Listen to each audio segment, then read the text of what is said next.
Rashid Sandosha, DJ Bapi, দয়া Dushai করে Nampapol, যদি সম্ভব হয় নিজেদের রুচির একটু একটু করে পরিবর্তন করুন। রুচির পরিবর্তন হলে দেখবেন কীর্তনেরও পরিবর্তন হচ্ছে। কীর্তনের পরিবর্তন যদি ঘটাতে চান সবার আগে নিজেদের রুচির পরিবর্তন করুন, তাহলে যারা কীর্তন গাইতে আসবে তারাও তাদের রুচির পরিবর্তন করতে বাধ্য হবে। ধরুন এখন আমাদের শেষ বাসর, আমাকে কমিটির ছেলেরা বলেছে দাদা শেষে একটু দধিভঙ্গের গানটা গেয়ে দিতে হবে, তারপরে লুটের পদটা করে দিতে হবে। সেটা আপনি যেভাবে পারবেন ম্যানেজ করবেন, কেন আর তো দল নেই। যিনি বৈষ্ণব ঠাকুর সেবা দিচ্ছিলেন তিনি ভোগ দিয়ে চলে গিয়েছেন বাড়ি, তার কাজ শেষ।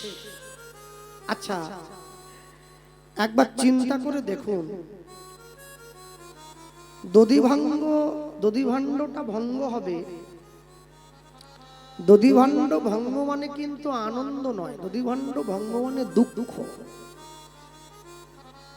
তাহলে এখন যদি মহাপ্রভুর ওই পসরাটা মাথায় নিয়ে কেউ নাচতে নাচতে চিৎকার করে, দিয়ে আছাড় দিয়ে মাটিতে ভাঙে, দধিভাঙ্গের পদ যখন শেষে গাইবে এরা তখন শুনবেন ওখানে পংক্তি আছে, মহাজন লিখেছেন, গৌরীদাস কীর্তনিয়ার করেতে ধরিয়া কহিয়াছেন মহাপ্রভু কাঁদিয়া কাঁদিয়া। হ্যাঁ, মহাজনের পদ, মহাপ্রভুর নিজেরই চোখে জল যে আমাকে এই ভক্ত সঙ্গ ছেড়ে দিতে হবে আর একটু পরে। এটা ভেবে মহাপ্রভু নিজেই কাঁদছে। তাহলে যিনি সংকীর্তনের পিতা, অনার্পিত চরিন চিরাত করুণাবতীর্ণ কলৌ সমর্পয়ত উন্নত উজ্জ্বল রসাং সভক্তি শ্রিয়ম হরিপুরট সুন্দর দূতি কদম্ব সন্দীপিত সদা হৃদয় কন্দরে স্ফুরতু বহ শ্রী শচীনন্দন। যিনি এই সংকীর্তন আমার আপনার মাঝে দান করে দিয়েছেন তিনি কাঁদছেন সংকীর্তনকে বিদায় দিতে হবে বলে। তাহলে সংকীর্তনের পিতা যদি হরিনাম ছেড়ে দিতে হবে বলে কাঁদতে থাকে, তাহলে যারা সংকীর্তন শুনতে এসেছে তারা কি মর্মে চিন্তা করছে আমরা একটু নাচবো। আমি এই রুচিটার পরিবর্তনের কথা বলছি। এতে করে চৈতন্যের কৃপা লাভ হয়। রামকৃষ্ণ পরমহংসদেব বলেছিলেন ঈশ্বর সবার মধ্যে আছে, কিন্তু ঈশ্বরের মধ্যে সবাই নাই। তাই যদি হবে তাহলে মানুষে মানুষের মধ্যে এত হানাহানি থাকবে কেন, এত মারামারি থাকবে কেন? চৈতন্য মহাপ্রভু সন্ন্যাস হয়ে চলে গিয়েছেন নবদ্বীপ থেকে। বৈষ্ণব মহাজন লিখেছেন গৌরাঙ্গ বলিতে হবে পুলক শরীর। হ্যাঁ, গতকাল থেকে আপনারা এই আলোচনাটা শোনেননি, এখন ওই আলোচনাটা হয়নি আমি জানি। কারণ আলোচনা কার পক্ষে কতটা কি হতে পারে এটা এই 20 বছর কীর্তন জগতে ঘুরে আমি তো এইটুকু অনুভব করতে পেরেছি। সেই জন্যই জোর দিলাম কথাটায় যে গতকাল থেকে এই আলোচনাটা হয় নাই। চৈতন্য মহাপ্রভু সন্ন্যাস হয়ে যাচ্ছে, গৌরাঙ্গ বলিতে হবে পুলক শরীর। এরপরে লিখছেন হরি হরি বলিতে মোর নয়নে বহে নীর। জীবনে এমন একটা সময় আসবে যে সময়টা ভগবানের নাম বলা তো দূর, ভগবানের নাম কানে শোনা মাত্রই চোখে জল এসে যাবে।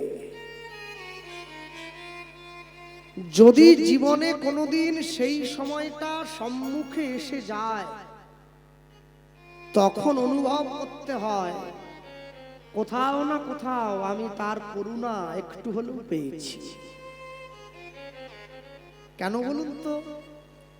রেগে যেতে পারে সবাই, শান্ত থাকতে পারে কজন?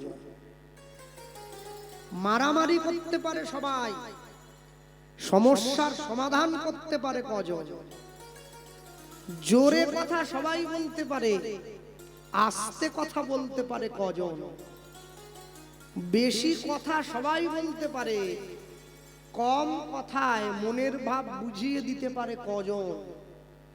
আর হরিবাসরে দাঁড়িয়ে সবাই নেচে গিয়ে মানুষের মন জয় করে নিতে পারে। আমার গুরুদেব বলতেন, মানুষের চোখে জল এনে দিতে পারে কজন? সব সময়ের জন্য জানবেন, ঈশ্বরের কৃপালেশ হবে যাহারে, সেই ঈশ্বরের কথা বলিবারে পারে। সকলে পারবে না। গৌরাঙ্গ বলিতে হবে পুলক শরীর। মহাপ্রভু শান্তিপুরে অদ্বৈত আচার্যের ঘরে গিয়ে উঠেছেন, সন্ন্যাস হয়েছেন। নিতাই চাঁদকে খবর দিতে হচ্ছে, দাদা একটু যাও। কোথায় যাব? নদিয়া। আমার মাকে ডাকবে, নবদ্বীপবাসীকে ডাকবে, যারা আমায় ভালোবাসে তাদের ডেকে আনবে। আমি তো সন্ন্যাসী হয়ে যাব, আর কোনোদিন কারোর সঙ্গে দেখা হবে না। তাই জীবনে শেষবার সবার সঙ্গে একটু প্রাণ ভরে দেখা করে নিতে চাই। আর আমার মা যখন আসবে, মাকে বলবে, মা যেন নিজে হাতে রান্না করে আমায় দুটো খাইয়ে দেয়। কেন বলো তো? মায়ের হাতের ওই রান্নার স্বাদ আর তো আমি কোনোদিন পাবো না। তাই শেষবারের মতো একটু মাকে বলো, আমার জন্য যেন রান্নাটা করে আনে। নিতাই চাঁদ ছুটে এসে সচিমায়ের সামনে দাঁড়িয়ে বলছে, মা চলো চলো, নিমাই এসে গিয়েছে। অদ্বৈত আচার্য তাকে বৃন্দাবন বলে নবদ্বীপে নিয়ে এসেছে। প্রভু, তোমার আগমন যেথা, মধুর বৃন্দাবন সেথা। চলো। যারা মায়াপুরে গিয়েছেন, নবদ্বীপে দেখবেন গঙ্গার জলটা দুদিকে দুরকম না, একদিকে কালো একদিকে সাদা। ওটা তো মহাপ্রভুর আহ্বানে গঙ্গা যমুনা এক জায়গায় হয়ে পড়েছে। তুমি যেইখানে আছো সেটাই তো বৃন্দাবন। নতুন করে বৃন্দাবনে যেতে যাবো কি জন্যে? হ্যাঁ, ছুটে যা। সচিমা ছুটে গিয়ে বিষ্ণুপ্রিয়াকে বলছে, বৌমা গুছিয়ে নাও, গুছিয়ে নাও, আমার নিমাই এসেছে, একবার দেখা করবে, চলো। আর শোনো, ওই নিমাই লাল পেড়ে সাদা শাড়িটা বড় পছন্দ করে, ওইটা একটু পরে নাও। বৌমাকে বলছে। বিষ্ণুপ্রিয়া দেবীর মনে বড় আনন্দ। কেন? শেষবারের মতো নিজের স্বামীকে একবার দেখব, আর দেখা হবে না তো। শেষবারের মতো একবার দেখব। সুন্দর করে তৈরি হয়ে নিচ্ছে, শাড়িটা পরে নিয়েছে। স্বামী যা যা খেতে ভালোবাসে সেইগুলো হ্যাঁ, নাড়ু মোয়া মুরকি সব গুছিয়ে নিয়েছে। নিতাই চাঁদের চোখে জল। নিতাই চাঁদ গিয়ে সচিমায়ের সামনে দাঁড়িয়ে হাত জোড়ো করে বলে উঠছে, মা একটা কথা আছে। কি কথা? সবাই যাবে তোমার ছেলেকে দেখার জন্য, কিন্তু বিষ্ণুপ্রিয়া যেতে পারবে না। বিষ্ণুপ্রিয়ার তো অনুমতি নেই। নিমাই বলে পাঠিয়েছে, বিষ্ণুপ্রিয়া যদি আমার সামনে এসে দাঁড়ায়, আমার সন্ন্যাসে বাধা হয়ে যাবে। আমি সন্ন্যাসী হওয়ার আগে মায়ার মুখটা দেখব না। সচিমা নিতাই চাঁদের সামনে গিয়ে নিতাইকে বলছে, তুই চলে যা, আমার 8টা ছেলে মরে গেছে, আমি জানবো আমার নিমাইও মরে গেছে। যে মেয়েটা সব ছেড়ে দিয়ে সারা জীবনের জন্য অপেক্ষা করছে এই মানুষটাকে দেখবে বলে, আজকে সেই মানুষটা তার সঙ্গ পরিত্যাগ করেছে। দূর হয়ে যা, তোর মুখটা আমি দেখব না। বিষ্ণুপ্রিয়া দেবীকে ঘরের দরজায় রেখে দিয়ে নবদ্বীপের সকলে চলে যাচ্ছে গৌর দেখার জন্য। ঘরের বারান্দায় আছাড় খেয়ে পড়ে কাঁদছে নববধূ বিষ্ণুপ্রিয়া। প্রভু, আমি কি এমন অন্যায় করেছিলাম যে শেষবারের মতো তোমার মুখটা একবার দেখতে পাবো না? নদিয়ার মানুষ ঘরের সামনে দিয়ে ছুটে যায়, বিষ্ণুপ্রিয়াকে ডেকে বলছে, বিষ্ণুপ্রিয়া,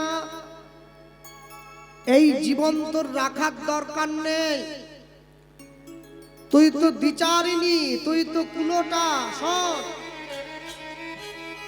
যার স্বামী সন্ন্যাসী হওয়ার আগে নিজের স্ত্রীর মুখটা দেখতে চায় না, তার মতো অভাগিনী কি জগতে দ্বিতীয় হয় রে? আজকে সবাই যখন নবদ্বীপ থেকে চলে যাবে, তুই গলায় একটা কলসি বেঁধে গঙ্গার জলে ঝাঁপিয়ে পড়ে যাস।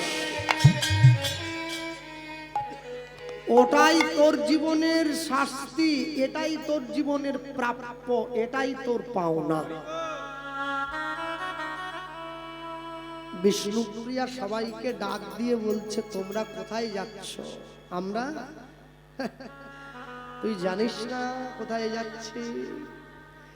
আমাদের নদিয়ার প্রাণের প্রাণ, নদিয়ার মানুষের অন্তরের ভালোবাসা, এই নদিয়া নাগরীদের চিতচোরা মনোচোরা নদিয়ার মানুষকে হরিনাম প্রদানকারী, জগাই মাধাইয়ের মতো মাতালকে হরিনাম দানকারী, মলয় চাঁদ কাজীর মতো মুসলমানকে তার পায়ে পড়ে হরিনাম দানকারী সেই সোনার নিমাই, সোনার নিমাই নদিয়া ছেড়ে, নদিয়া ছেড়ে চলে গেছে, নদিয়া ছেড়ে চলে গেছে।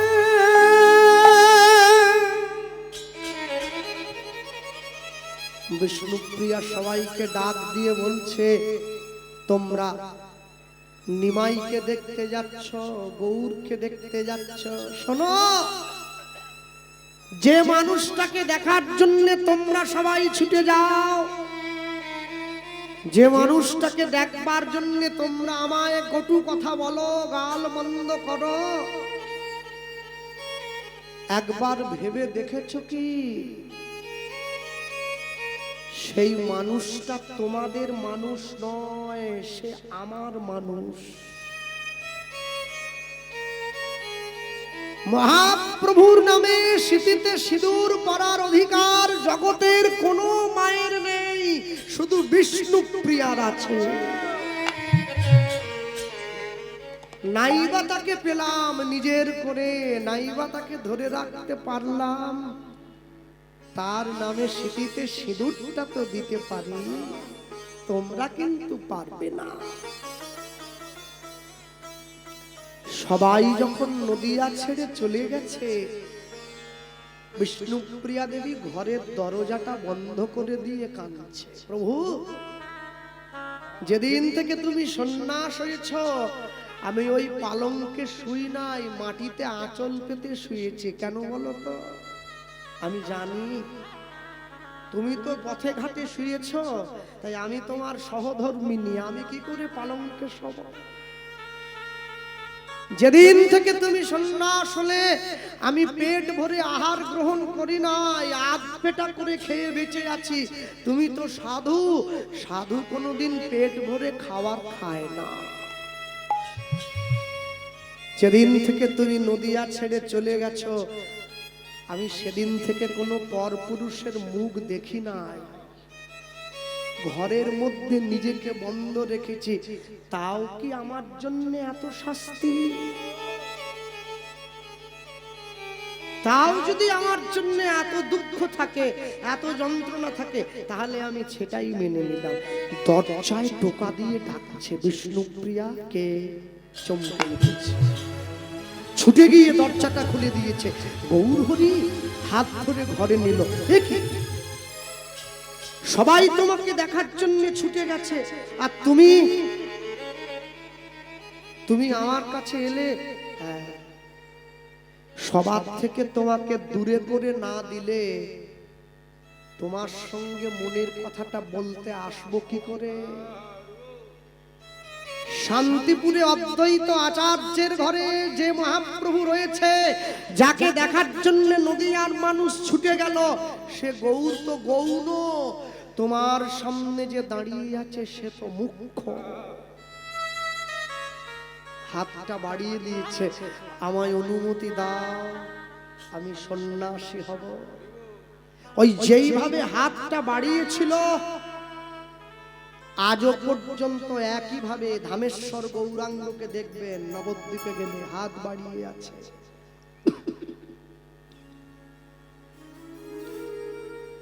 অনুমতি চা, আমি সন্ন্যাসী হব, আমায় অনুমতিটা দিয়ে দাও। বিষ্ণুপ্রিয়া দেবী অনুমতি দিচ্ছে, তুমি সন্ন্যাসী হবে।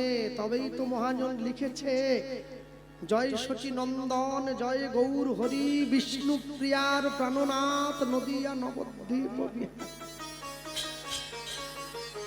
সেই গৌরের কৃপা যদি না পাও, আরো সহজ উপায়। কি উপায়? ওই লিখছেন, বলো আর কম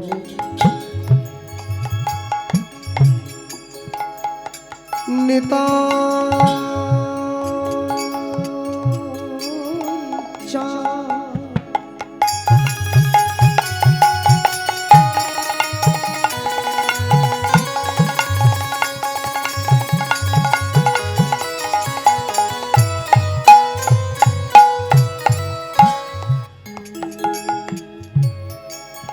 বলো আজ কবে নেতা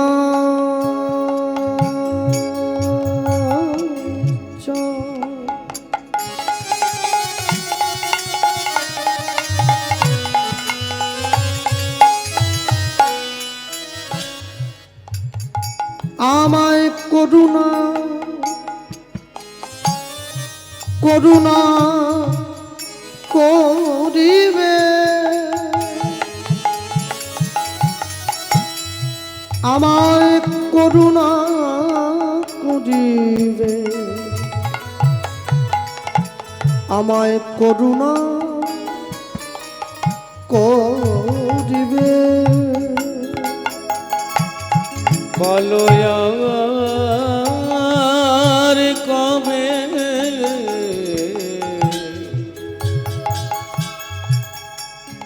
আমার নিতাই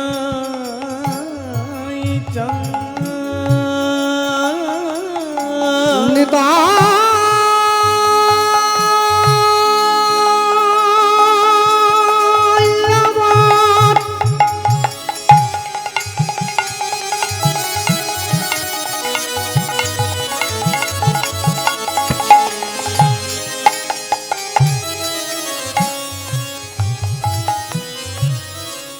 নিতাই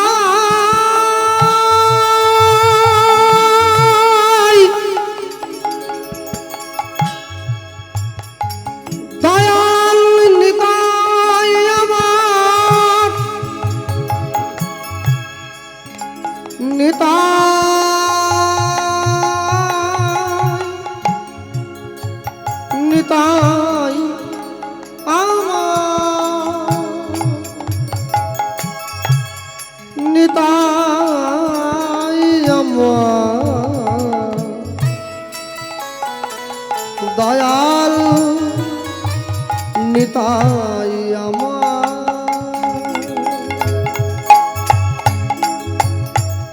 বলো আর কবে উলুধ্বনি নিতাই গৌর হরিব আমার নিতাই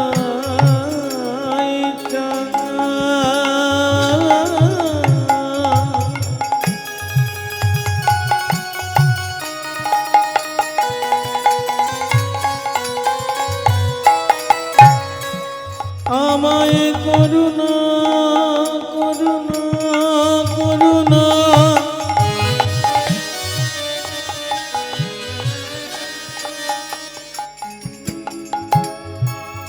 করুণা করিবে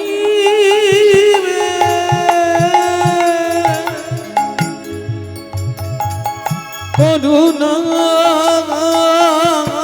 করিবে আমায় করুণা করিবে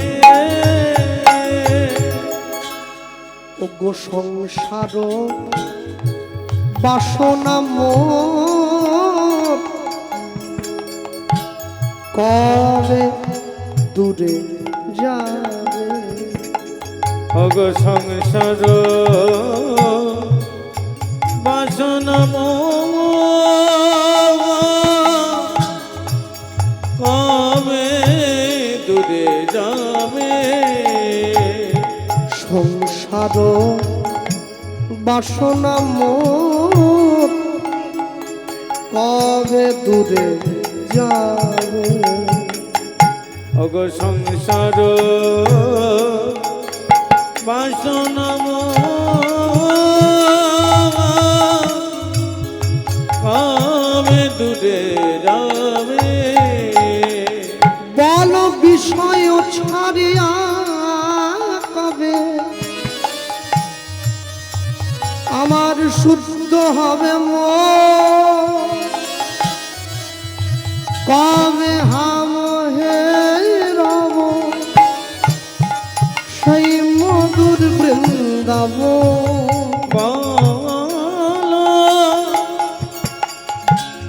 কবে আমাকে রাম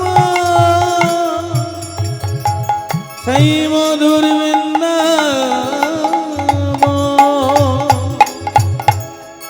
মধুর বৃন্দাবনে আমি কবে বা যাব মধুর বৃন্দাবনে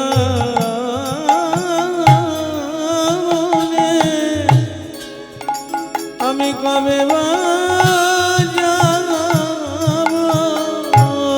আমার সংসার বন্ধন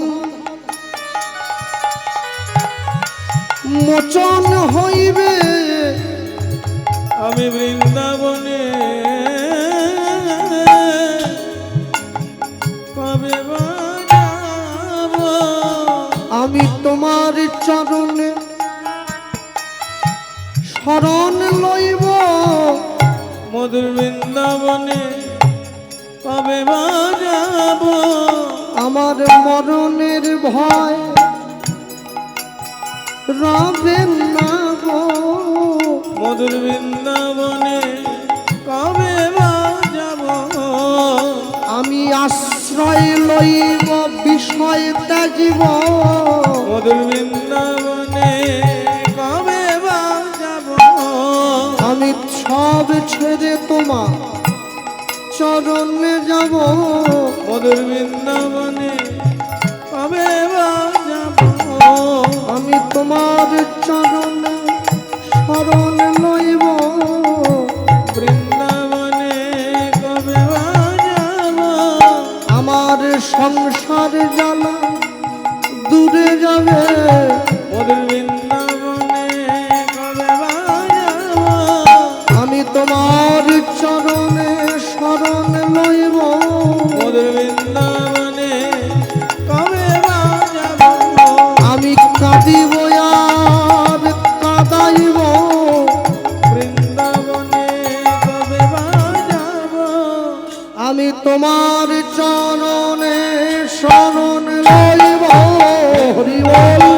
কবে যাব তোমার চরণে শরণ নেব, কবে মধুর বৃন্দাবনে যাব, বলি কবে যাব হে রাম মধুর বৃন্দাবন, কবে যাব হে রাম সেই মধুর বৃন্দাবন।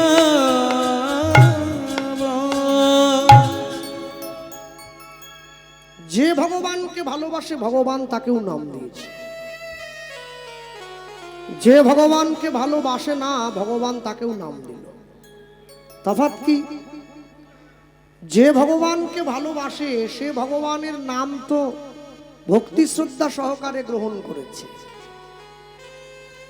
আর যে ভগবানকে ভালোবাসে না সে ভগবানের নাম ভক্তি শ্রদ্ধা সহকারে গ্রহণ করলো না। হ্যাঁ,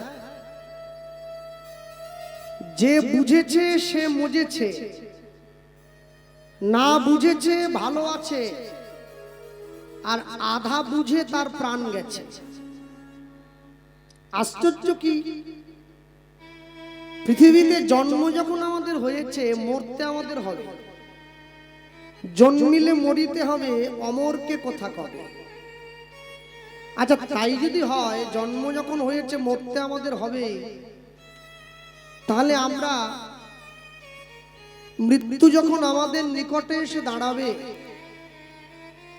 আমরা মরণের সময় কাপুরুষের মতো মাথাটাকে নিচু না করে যদি মৃত্যুর সামনে মাথা উঁচু করে দাঁড়াইতে পারি, তবেই তো জীবনের সার্থকতা।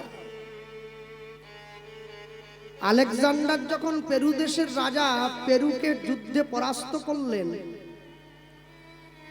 তার সম্মুখে গিয়ে আলেকজান্ডার জিজ্ঞাসা করেছিলেন, তুমি আমার থেকে কি ধরনের ব্যবহার আশা করছো? তুমি তো রাজা। এই কথাটা শোনা মাত্র পেরু দেশের রাজা বলে উঠেছিল, মহারাজ আপনি আমাকে যুদ্ধে হারিয়ে দিলেও আমি কিন্তু রাজা। বলছে হ্যাঁ, ওই জন্য তোমাকে বলছি তো, তুমি কি ধরনের ব্যবহার আশা করো আমার থেকে? তখন রাজা পেরু আলেকজান্ডারকে বলছেন, একজন রাজা আরেকজন রাজার কাছ থেকে যে ব্যবহার আশা করে আমি আপনার কাছ থেকে ঠিক সেই ব্যবহারটাই আশা করছি। সেই জন্যই আলেকজান্ডার তার সহকারীকে বলেছিলেন, সত্য সেলুকাস কি বিচিত্র এই দেশ, যে দেশের মানুষ ঈশ্বরের সামনে মাথা নত করে, কিন্তু মানুষ মানুষের সামনে মাথা নত করে না। হ্যাঁ, সবাই একটু এগিয়ে এগিয়ে আসুন তো, জায়গা একটু সংকট হচ্ছে, একটু এগিয়ে এগিয়ে আসুন, সকলে একটু এগিয়ে এগিয়ে আসুন মায়েরা। হ্যাঁ, একটা সিদ্ধান্ত একটু ভুল হয়ে গেছে। এই ইউটিউব ভাইরা তো ছড়িয়ে ছিটিয়ে বসেছো কেন? তোমরা তো যেমন সাইড হয়ে বসবে, এ কম থেকে নালে, তাহলে সকলের বসতে সুবিধে হতো। একটু এগিয়ে এগিয়ে এসো, একটু এগিয়ে এগিয়ে এসো। হ্যাঁ,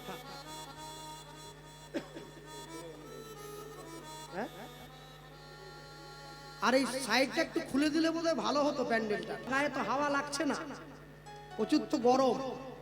দু সাইড খুলে দিলে সাইড থেকেও মানুষে দেখতে পেত। হ্যাঁ, দুটো সাইড খুলে দিলে ভালো হয়। খুলে দাও। নিয়ে গিয়ে যখন সামনে দাঁড়িয়েছে, মনে রাখবেন যেদিন প্রথম তুমি এসেছিলে ভবে, তুমি মাত্র কেঁদেছিলে, হেসেছিল সবে। এমন জীবন তুমি করিবে গঠন, যেদিন মরণে হাসিবে তুমি, কাঁদিবে ভুবন। জীবনটাকে এমন ভাবে তৈরি করতে হবে, আমি যেদিন পৃথিবীতে প্রথম এসেছিলাম,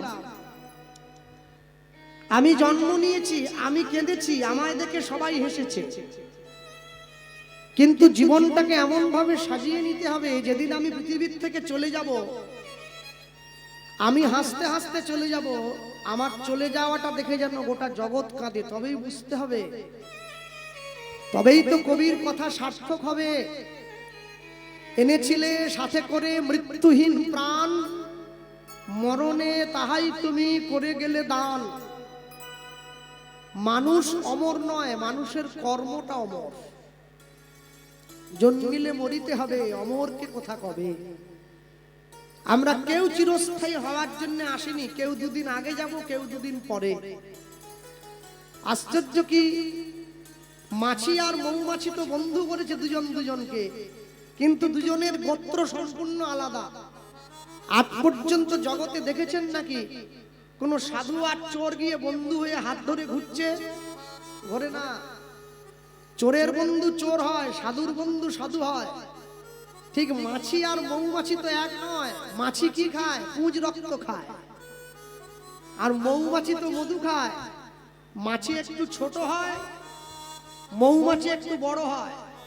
আশ্চর্য কি, সংস্কৃতে একটা বিখ্যাত শ্লোক আছে, বলছে মধু মিচ্ছন্তি মক্ষী প্রণমিচ্ছন্তি মক্ষিকা। মধু মিচ্ছন্তি মক্ষী, মক্ষী মানে মৌমাছি, ছোট্ট মৌমাছিটা মধু খায়। আর প্রণমিচ্ছন্তি মক্ষিকা, প্রণ মানে পুঁজ রক্ত। এখন দুজনে বন্ধু হয়েছে, একে অপরের হাত ধরে চারদিকে ঘুরে বেড়ায়, একসঙ্গে উড়ে বেড়ায়। দুজনেরই খিদে পেয়ে গেছে, মৌমাছিরও পেয়েছে, মাছিটারও পেয়েছে। দুজন দুজনকে ডাক দিয়ে বলে, বন্ধু কি খাবো রে, বড় খিদে পেয়েছে। বলে চল নিচের দিকে নেমে যাই একটু। অনেকটা আকাশের ওপরে উঠছিল তো, নিচে নেমে এসেছে। নিচে নেমেছে, প্রথমে মৌমাছিটা নেমেছে, মাছিটা পিছন পিছন নামছে। মৌমাছিটা নেমে গিয়ে দেখছে একটা ভাগাড়, সর্বনাশ। মৌমাছি চিন্তা করতেছে, ভাগাড়ে বসে আমি কি খাবো, ভাগাড়ে তো আমার খাওয়ার জিনিস কিছুই নাই, সব তো পচা, মল মূত্র পুঁজ রক্তে ভর্তি। মৌমাছিটা বলছে, বন্ধু আমার আর বাঁচার উপায় নাই। কেন? বলে তো ভাগাড়ের উপরে নেমে এলাম, কি খাবো। এই নেমেছে। মৌমাছিটা মাছিটাকে যখনই কথা বলেছে, মাছিটা বলে তুই একটু এখানে খুঁজে দেখ, আমি একটু দূরে গিয়ে দেখি। মাছিটা দূরে গিয়ে উঠতে উঠতে নেমে এসে দেখছে ওখানটায় নামলেই ভালো হতো, ওটা ভাগাড় ছিল, এ তো ফুলের বাগান। মাছি মনে মনে ভাবছে, ফুলের বাগানে নেমে আমি কি খাবো, আমার তো খাওয়ার কিছু নাই, আমিও মনে হয় মরবো। কেন? ফুলের বাগানে মৌমাছির কাজ, ওখানে মাছির কাজ নেই। আর ভাগাড়ে মাছির কাজ, মৌমাছির কোনো কাজ নেই। এমন সময় মৌমাছিটা দেখতে পাচ্ছে ভাগাড়ের একটু ভিতরে একটা গোবরের স্তূপ হয়ে আছে, সেই গোবরের মধ্যে একটা পদ্ম ফুল ফুটে আছে। মৌমাছিটা সমস্ত পুঁজ রক্তকে উপেক্ষা করে গিয়ে পদ্ম ফুলটার উপরে বসে মধু চুষে খাচ্ছে। মাছিটা পাশে বসে পুঁজ রক্ত চুষে খাচ্ছে। মৌমাছিটা মাছিটাকে হাত বাড়িয়ে ডাকছে, আয়, সারা জীবন তো পুঁজ রক্ত খেলি, একটু ফুলের উপরে বসে মধু খা। মাছি বলে, আমি পারবো না। কেন? বলে মধু খেতে গেলে যে যোগ্যতার দরকার হয় সেটা আমার নেই, আমার ওই পুঁজ রক্ত খাওয়ার যোগ্যতাটা আছে। সব সময়ের জন্য জানবেন, আপনি জগৎকে ভালো কিছু দিতে যাচ্ছেন, ভালো কিছু খাওয়াতে যাচ্ছেন। আপনি চাইলেই যে জগৎ একবারে ভালোটা খেয়ে বসে থাকবে আপনি ভাবছেন কি করে? যে মদ খায় সে চট করে দুধ খেতে চাইবে না। দুধের দাম যদি 40 টাকা কিলো হয়, দুধ সবার সামনে বসেই খাওয়া যায়। মদের দাম যদি 1 লক্ষ টাকাও হয়, ওটা জঙ্গলে গিয়ে খেতে হয়। এটাই হচ্ছে ভালোর সঙ্গে মন্দের তফাৎ। ভালোটা ছেঁড়া জামা গায়ে দিয়ে থাকলে ভালোই থাকে, মন্দটা যতই ভালো বোতলে ঢোকানো থাকুক ওটা ভালো হয় না, ওটা মন্দই থাকে। বৈষ্ণব মহাজন লিখছেন, যদি তুমি নিতাই চাঁদের করুণা নিতে ব্যর্থ হও, আরো সহজ করে দেওয়া হচ্ছে। কি? রূপ রঘুনাথ পদে হইতে আকুতি, রূপ ধনি পদে হইবে আকুতি, রূপ রঘুনাথ পদে হইবে আকুতি, আমার রঘুনাথ পদে হইবে আকুতি কবে হাম হে রব যুগল পীড়িতি ওই না কবে আম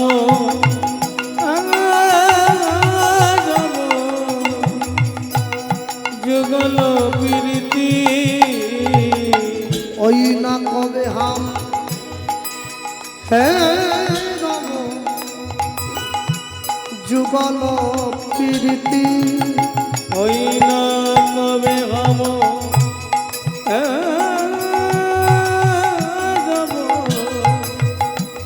যুগল প্রীতি রূপরধু রূপরধু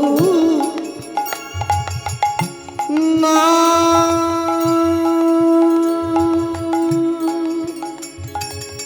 পদে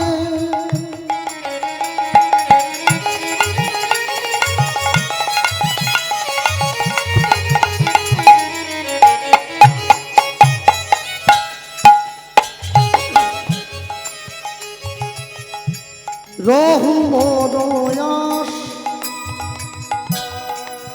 প্রার্থনা করই সদাই নরোত্তম দাস অগ রূপর গো না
বলতে নারী আমি আগে মুখে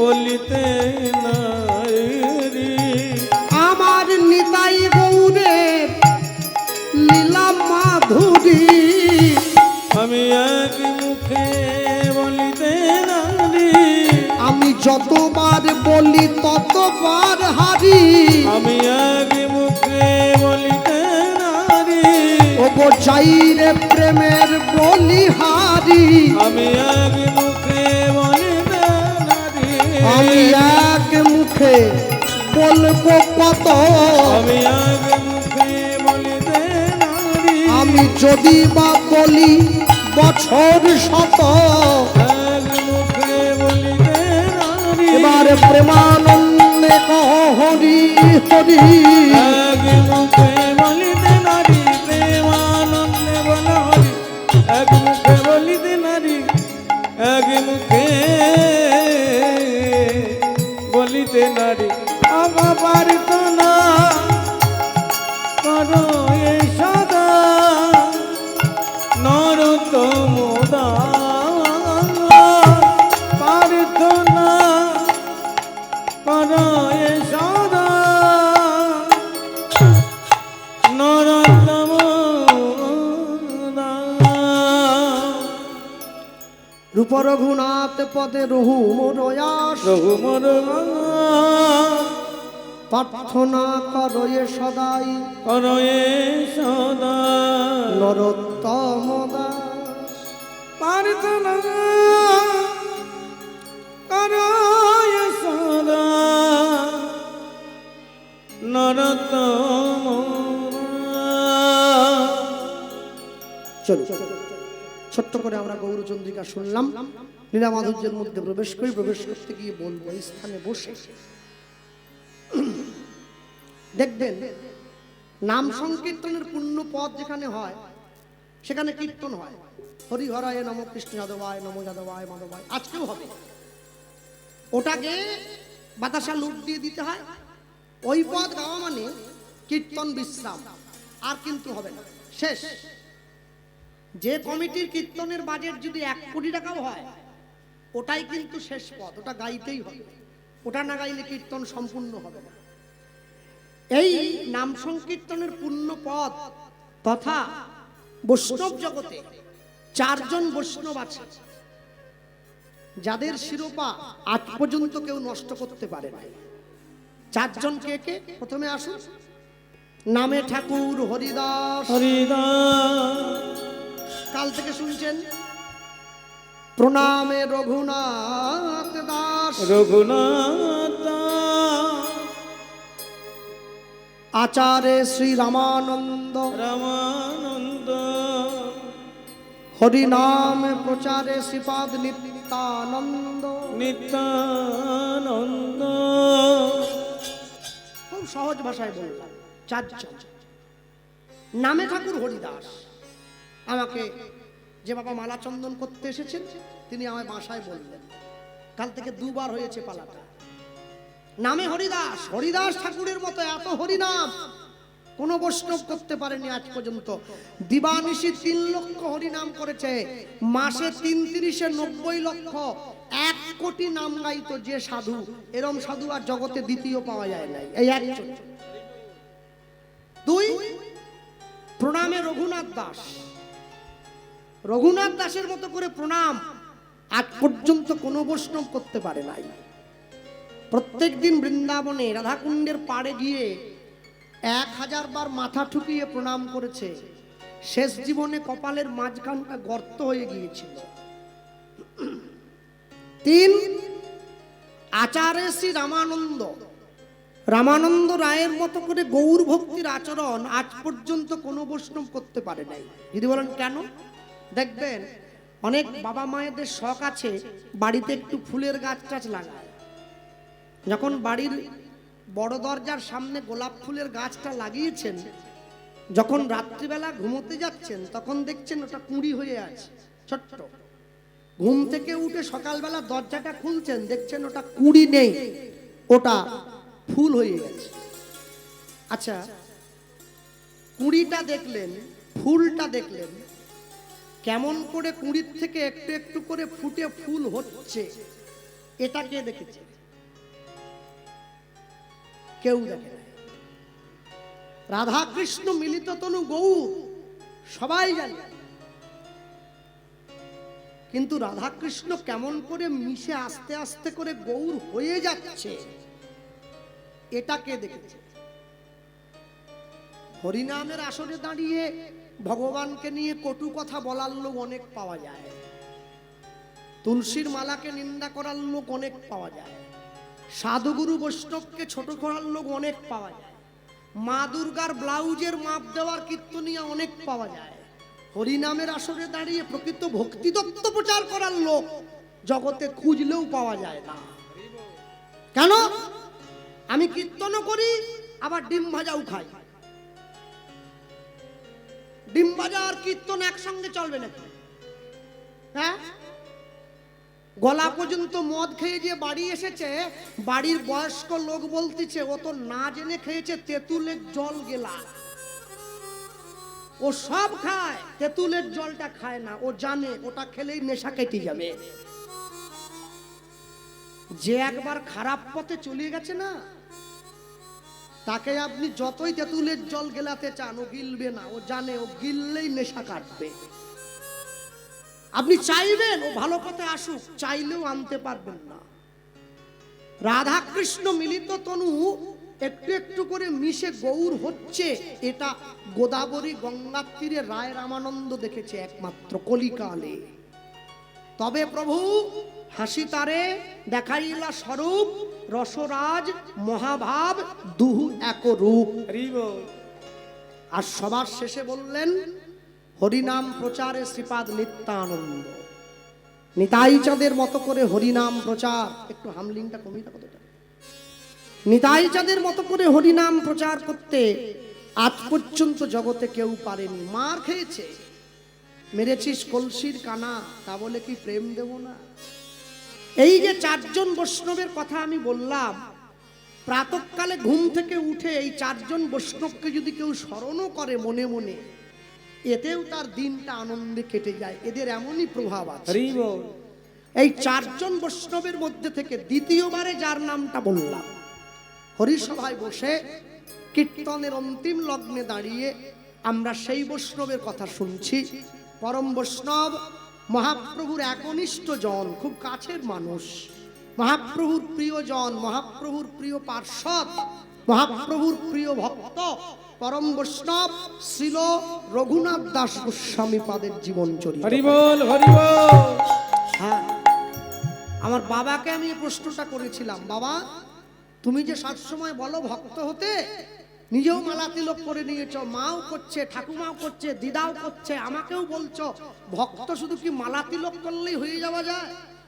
আমার বাবা বললেন, সেই হিসাবে দেখতে গেলে গায়ে দাগ থাকলে যদি ভক্ত হওয়া যেত, তাহলে তো চিতাবাঘ সব থেকে বড় ভক্ত। ওর তো গোটা গায়েই চকড়া বকড়া দাগ আছে, হলুদের উপরে কালো কালো দাগগুলো আছে না, তাহলে ও তো সব থেকে বড় বৈষ্ণব। হ্যাঁ, গায়ে তিলক মালা নিলেই ভক্ত হয়ে যাবে। আমি বললাম কি করলে হবে? বলে শোনো, ভক্ত হতে গেলে আগে ভদ্র হতে হয়। আল্লাহ কি করে বুঝবো আমি ভদ্র হয়েছি? ভালো কাপড় জামা পরবো? বলে না না, ভালো কাপড় জামা টলিওয়ালারাও পরে, সে কি ভদ্র হয়ে গেল? কি করলে বুঝবো ভদ্র হয়েছি? বলে শোনো, যেদিনকে তুমি দেখবে তুমি রাস্তা দিয়ে চলে যাচ্ছ, মানুষ তোমায় দেখে চারটে টনটিটকিরি করছে, চারটে বাজে কথা বলছে, সবার কথা শোনার পরেও যদি তোমার কোনো রাগ না জন্মায়, তোমার যদি কোনো অভিমান না জন্মায়, তোমার তাদের উপরে যদি কোনো আক্ষেপ না জন্মায়, তুমি জানবে তুমি ভদ্রতার প্রথম ধাপিটা পার হয়ে চলে গেলে। ভদ্রতার প্রথম লক্ষণ। হ্যাঁ, আজ পর্যন্ত কোন মুসলমানকে দেখাতে পেরেছেন? পারবেন কি? যদি থাকে ছবি তুলে আমায় দেখাবেন, তার জন্য একটা ভালো পুরস্কার আছে। কি? কোন মুসলমান মসজিদে যাচ্ছে নামাজ পড়ার জন্য, একটা জিন্সের প্যান্ট একটা লাল গেঞ্জি পরে, দেখাতে পারেন? যায় না। একটা 10 বছরের বাচ্চা ছেলে মুসলমান বাড়ির, ও ধর্ম সম্বন্ধে কি বোঝে আমি জানি না, ও কিন্তু পরে যায় লুঙ্গি, পাঞ্জাবি, সাদা টুপি। ওটা ধর্মের নিয়ম, শেখানো হয়েছে। ধর্মস্থানে আসতে গেলে ধর্মস্থানের পোশাকটা পরে আসতে হয়। আচ্ছা আমার বলুন, একটা 10 বছরের মুসলমান বাড়ির ছেলে, যার ধর্ম সম্বন্ধে কোনো চেতনা হয় না, সে লুঙ্গি পাঞ্জাবি পরে, তার ধর্মের পোশাক পরে সে মসজিদে যাচ্ছে, তাহলে বাঙালি কত বড় নির্লজ্জ, লুঙ্গি পরে কীর্তন শুনতে আসে। একটা 70 বছরের বয়স্ক লোক, সে হরি নামে এসেছে লুঙ্গি একটা পরে। লুঙ্গি পরে বাড়িতে শোয়া যায় রাত্রিবেলা, হাওয়া টাওয়া ভালো যায়, কিন্তু তা বলে লুঙ্গি পরে কেউ হরি নামে আসে? মানুষে তাও আসে, কীর্তন শুনতে আসছে। কেন আমরা পিছিয়ে পড়ছি এটা বুঝে নেবেন সকলে। আজ না হলেও কাল, কাল না হলেও পরশু, অনেক কথা বলার আছে। আপনাদের দক্ষিণ 24 পরগনা, তারপরে হাওড়া, হাওড়ার পরে একটা জেলা পড়ে যার নাম হুগলি জেলা।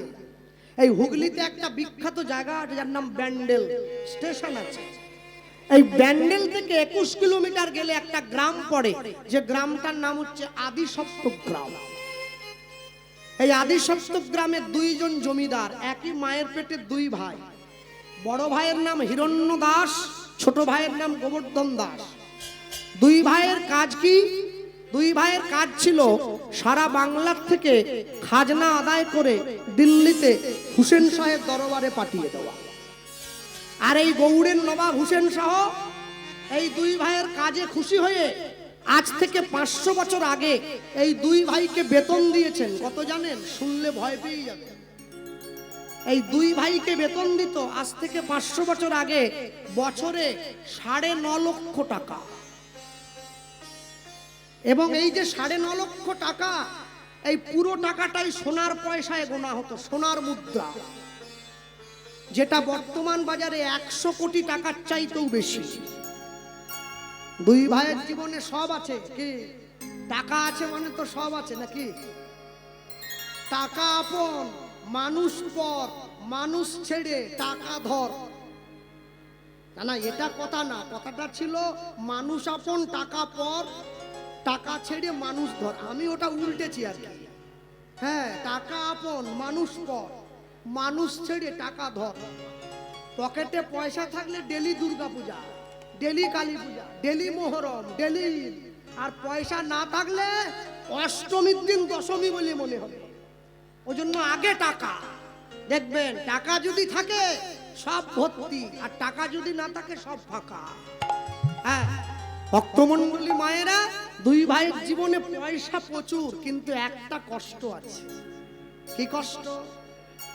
এই জমিদারিটা ভোগ করার মতো কোনো সন্তান তাদের নেই। নিত্য নিত্য ভগবানের কাছে কাঁদে, প্রভু একটা ছেলে দাও, আমরা মরে যাওয়ার পরে এই জমিদারিটা ভোগ করবে কে? একটা সন্তান দাও। ভগবান বলে না, দেব না। কেন গো? সন্তান দেইনি বলে তোরা আমায় ডাকছিস, দিয়ে দিলে আর তো ডাকবি না। মানুষ যখন সুখে থাকে তখন ভগবানকে ডাকে না, মানুষ যখন দুঃখে থাকে তখনই ভগবানকে ডাকে। আজকে দুই ভাই প্রতিজ্ঞা করেছে, রোজ আমরা তোমার কাছে যাই সন্তানের জন্য, তুমি দাওনি। আজকে নিজেদের জন্য সন্তান চাইবো না, আজকে সন্তান চাইবো তোমার সেবার জন্য। দেখি তো তুমি কি করে না দিয়ে থাকতে পারো। এইবারে ভগবানকে নিজের জালে নিজেই জড়িয়ে দিচ্ছে। ভগবানের মন্দিরে ঢুকে মন্দিরের দরজাটা ভেতর থেকে বন্ধ করে দিয়ে ভগবানের চরণটা জড়িয়ে ধরেছে। প্রভু, এতদিন নিজেদের জন্য সন্তান চাইছি, আজকে সন্তান চাইছি তোমার সেবার জন্য। দেখি কি করে না দিয়ে থাকতে পারো। গোবিন্দের চরণটা জড়িয়ে ধরল। জপনাম মুখে মূরতি রাখো বুকে, জপনাম মুখে মূরতি রাখো বুকে,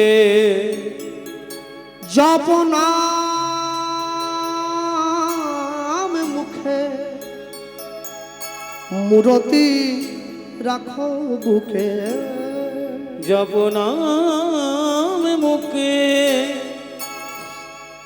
মূরতি রাখো বুকে। আনন্দে গাহো অবিরাম অবিরাম অবিরাম। শ্যাম রাধা শ্যাম রাধা শ্যাম উলুধ্বনি হরি বল। শ্যাম রাধা শ্যাম রাধা শ্যাম রাধা শ্যাম, শ্যাম রাধা শ্যাম রাধা শ্যাম। জপনাম মুখে মূরতি রাখো বুকে, জপনাম মুখে মূরতি রাখো বুকে, জপনাম মুখে মূরতি রাখো বুকে, জপনাম মুখে মূরতি রাখো বুকে। আনন্দে গাহো অবিরাম।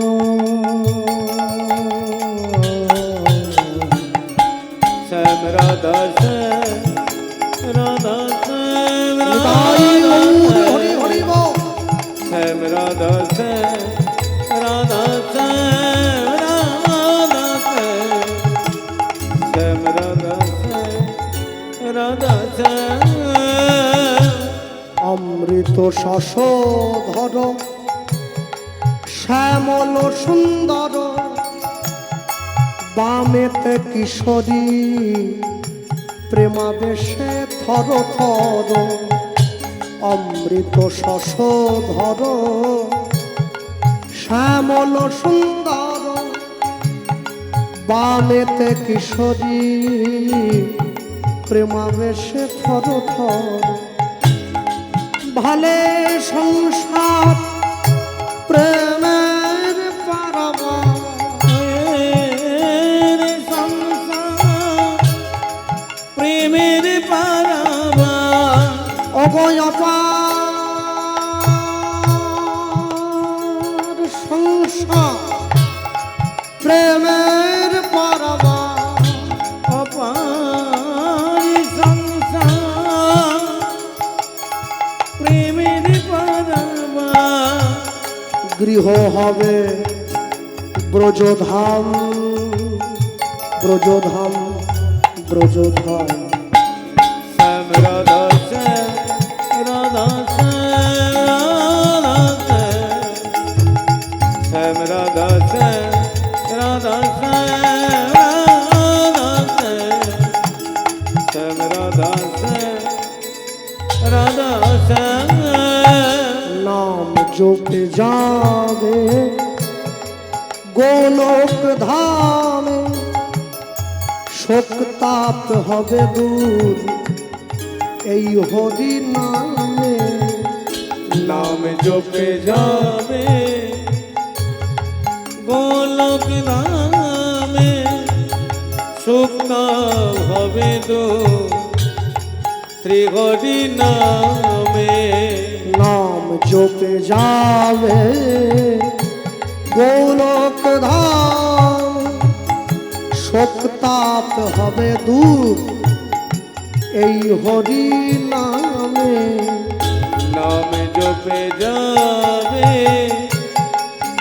গোলক নামে সুখ হবে তো শ্রী হরি নামে সাধন সিদ্ধি হবে পূর্ণ হবে মনস্কাম সাধন সিদ্ধি হবে পূর্ণ হবে মনস্কাম তোমাদের সাধন সিদ্ধি হবে পূর্ণ হবে মনস্কাম সাধন সিদ্ধি হবে পূর্ণ হবে মনস্কাম গৃহ হবে ব্রজধাম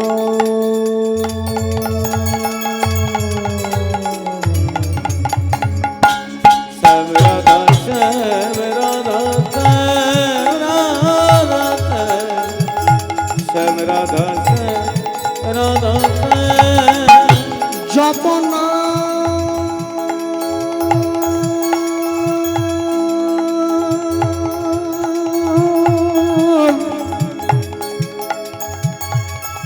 জপনা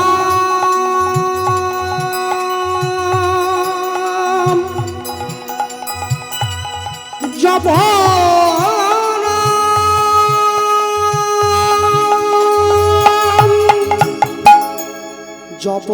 জপনার মুখে মুরতি রাখো বুকে জপনা উলুধ্বনি হরি বল।